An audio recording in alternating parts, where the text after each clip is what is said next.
Bagaimana kabarnya Bu Yus hari ini? Alhamdulillah sehat, Bu. Baik Bu, hari ini kita akan mengadakan percakapan pra-observasi ya. Jadi nanti Ibu akan melaksanakan pembelajaran di kelas dan saya akan mengamati proses jalannya pembelajaran. Adapun tujuan pembelajaran yaitu sebagai persiapan awal ya Bu, sebelum Ibu melakukan pembelajaran agar lebih siap dan lebih percaya diri lagi, sehingga nantinya pembelajaran ini akan jauh lebih baik. Ada beberapa yang ingin saya tanyakan sama Bu Yus.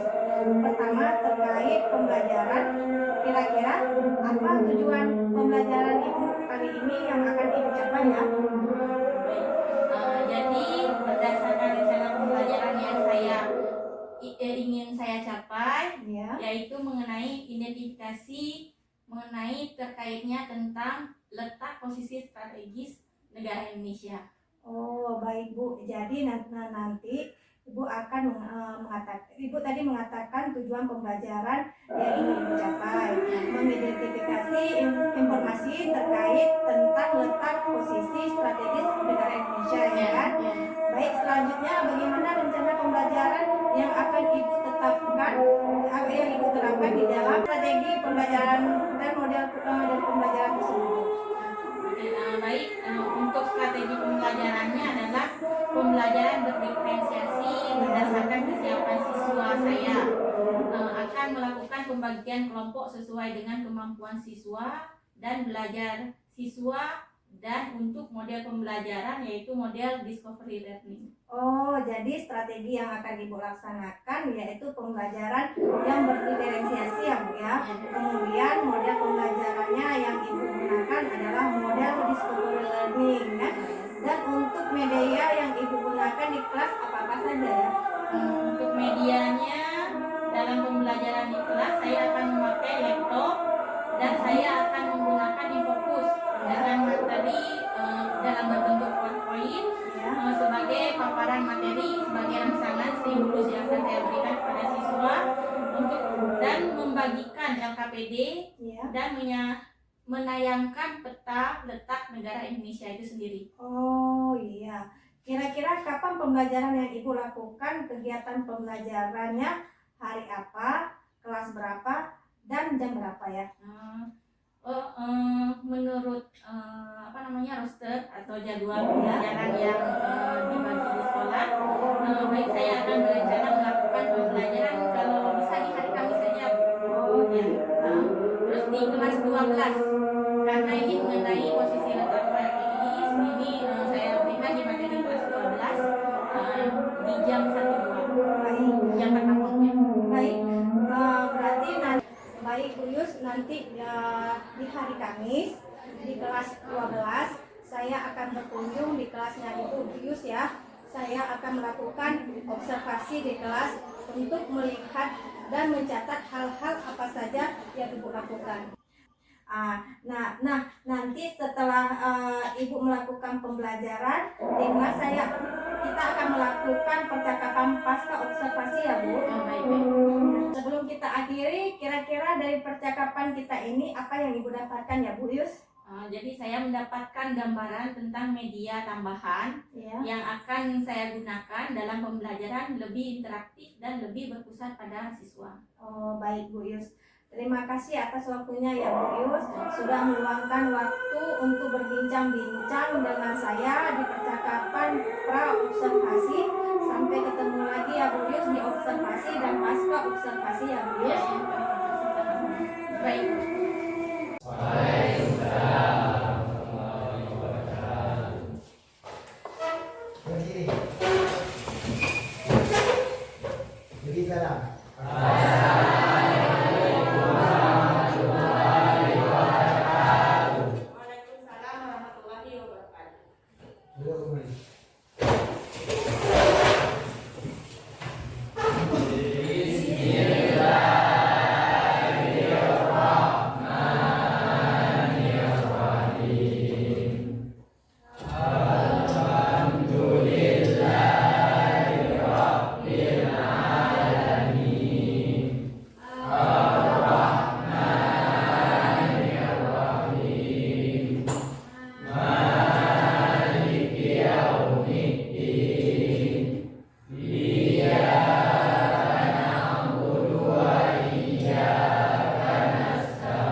Sebelum kita masuk pelajaran, Ibu akan mengabsen dulu hari ini.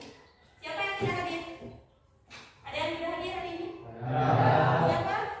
Kenapa sekarang tidak hadir? Sakit? Siapa lagi? Yang lain? Nggak usah juga. Nggak usah izin. Siapa lagi? Ada 3 orang. Kita ini memasuki semester pertama ya. Baru masuk sekolah kembali ya. Bagaimana keadaan? Sehat-sehat kan? Bagaimana liburannya? Geografi, Ciban, apa?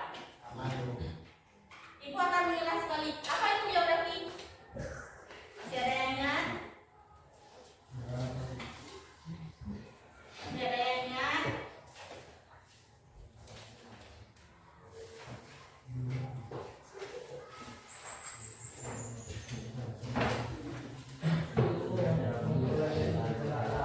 Ilmu yang pelajari tentang Panji, Ibu Panji, geografi.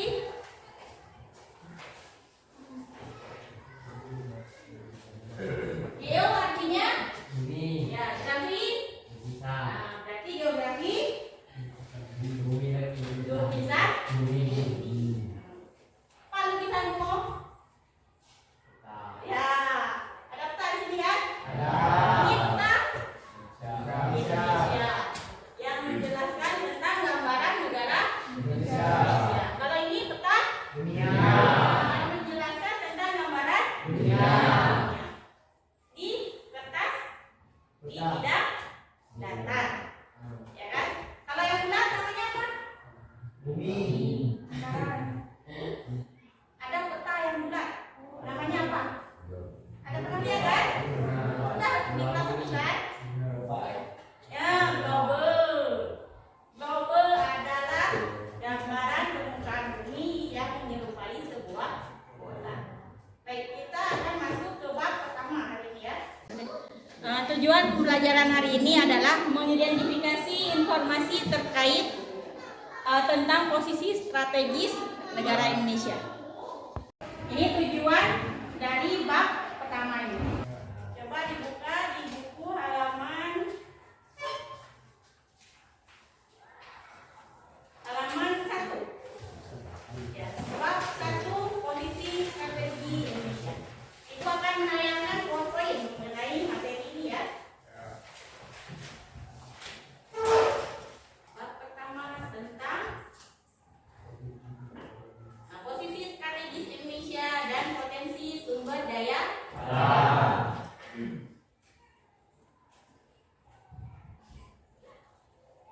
Di sini yang A ada letak Indonesia secara astronomis.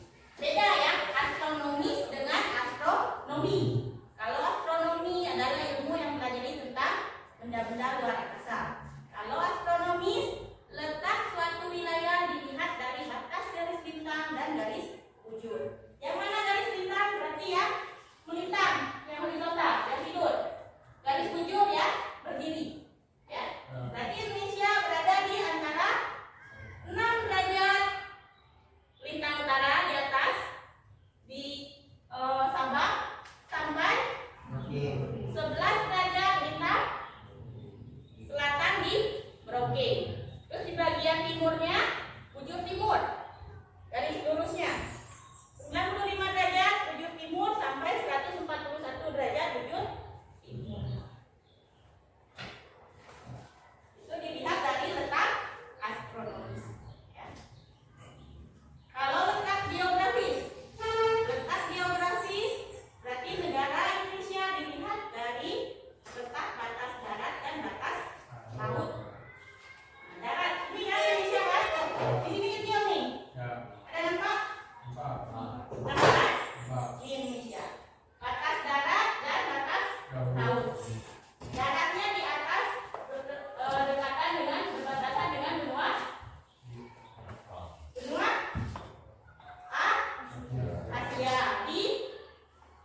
menampakkan tentang cuaca, tentang geologinya, struktur tanahnya, tentang hewan, tentang tumbuhan. Ini baru nampak. Ya. Peta geologi berhubungan dengan lipatan patahan. Ada yang pernah lihat tanah melipat-lipat? Ada kan? Warna tanahnya sama di atas dengan yang di bawah. Terus di tengah sama dengan di atas permukaan warna tanahnya. Merah, oranye, abu-abu, baru hitam.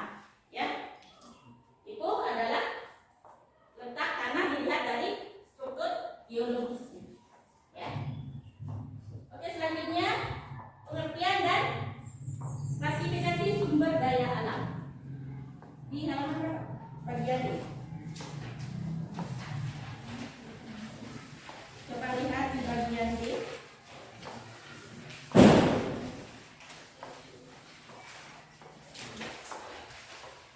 Di halaman 37. Sebelum kita lanjut ke sumber daya alam, sampai sini 3 letak. Letak astronomis, letak geografis, dan letak geologis. Nah, ada yang mau ditanyakan? Ada. Pengaruh garis lintang, ditanya. Garis lintang dan garis bujur ada 2 kan? Pengaruhnya apa? Di peta ini. Kenapa ada garis lintang, ada garis bujur? Untuk memudahkan dalam pembuatan peta. Terus fungsi garis lintang itu sendiri untuk membedakan iklim. Indonesia bagian dari iklim tropis, ya betul. Iklim tropis. Ada berapa musim?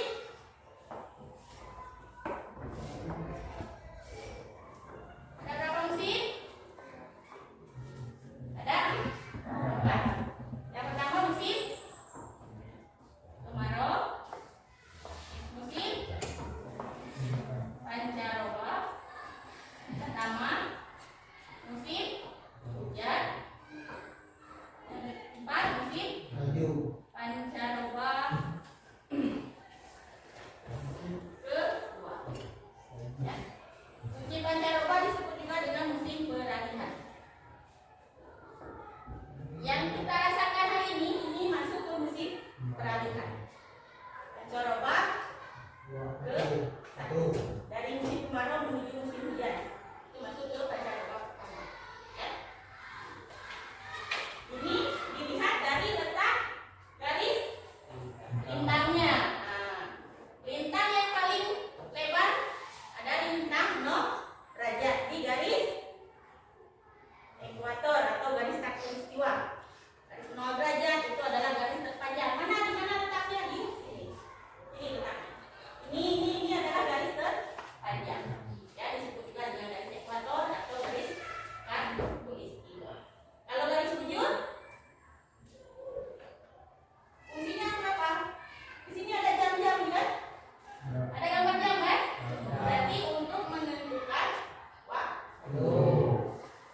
Satu garis bujur berapa waktunya? 1 jam berapa menit? 1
Di sini ada kesulitan?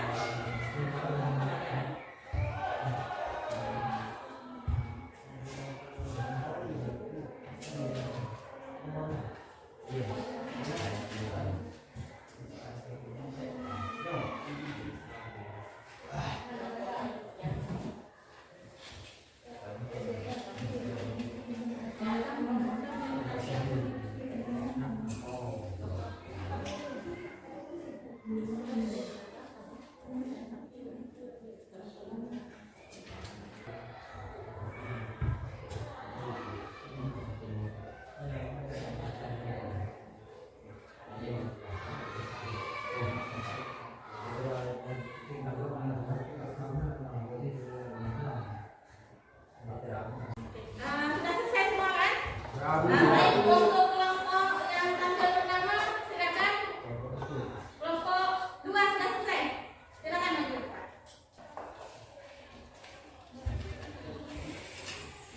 Bawa yang KPD-nya, bawa buku juga boleh.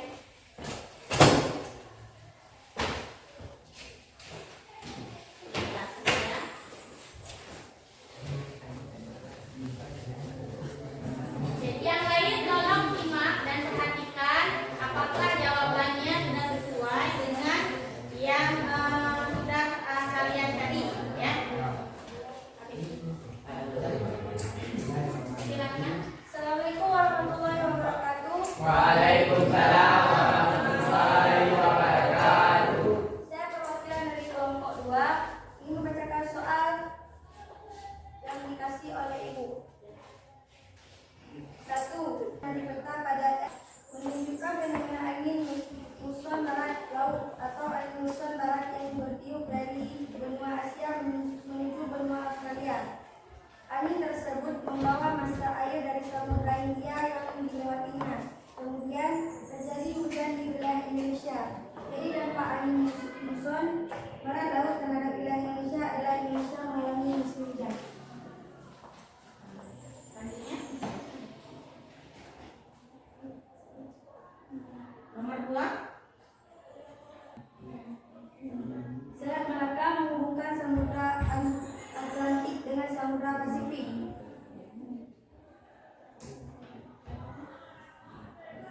Pelayaran di Selat Malaka berpengaruh terhadap akulturasi budaya dari Tiongkok dan India. Adanya jalur sutra memberikan dampak terhadap perkembangan daerah-daerah di pesisir pantai. Lanjut nomor 3. Mengapa Selat Malaka menjadi salah satu jalur pilihan para pedagang asing? Jelaskan. Selat Malaka menjadi salah satu jalur pilihan pada pedagang asing karena menjadi rute terpendek yang menghubungkan Tiongkok dan India. Dalam bidang ekonomi, semakin pendek jarak distribusi barang, biaya yang dikeluarkan akan semakin sedikit. Jadi para pedagang tentukan akan memilih jalur terpendek untuk mendistribusikan produknya. Nah, dari pemaparan dan KPD kelompok 2, ada yang mau ditanyakan dari rekan-rekan?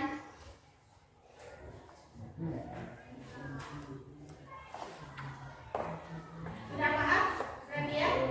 Baik, untuk silakan dan kembali ke tempat. Assalamualaikum warahmatullahi wabarakatuh.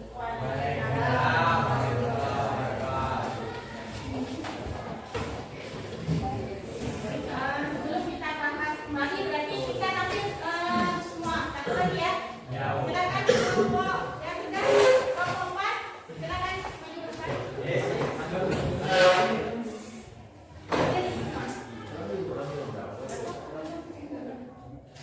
Silakan sini.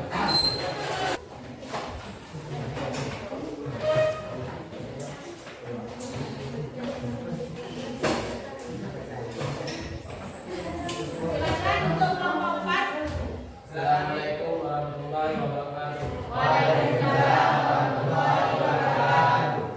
Kami dari kelompok 4 ingin mewakili hasil kerja kami.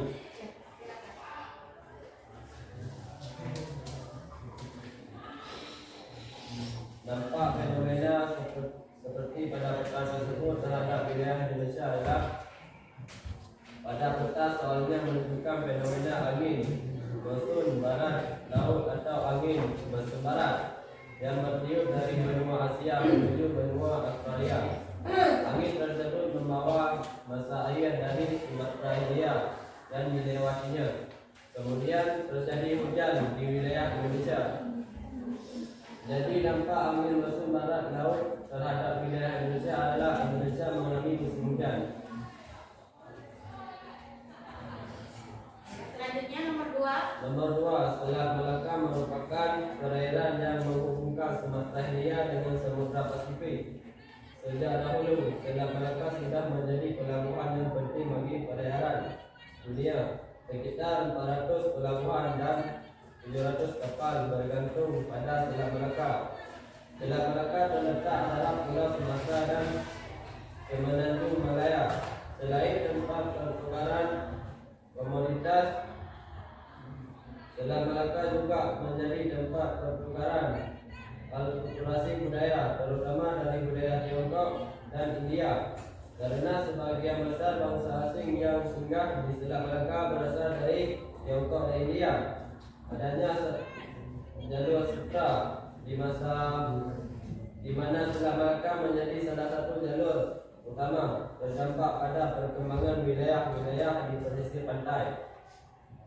Nomor 3, Selat Malaka menjadi salah satu jalur pilihan para pedagang asing karena menjadi rute terpendek yang menghubungkan Tiongkok dan India. Dalam bidang ekonomi, semakin pendek jarak distribusi barang, biaya yang dikeluarkan akan semakin sedikit. Jadi para pedagang tentunya akan memilih jalur terpendek untuk mendistribusikan produknya. Yang dari kelompok lain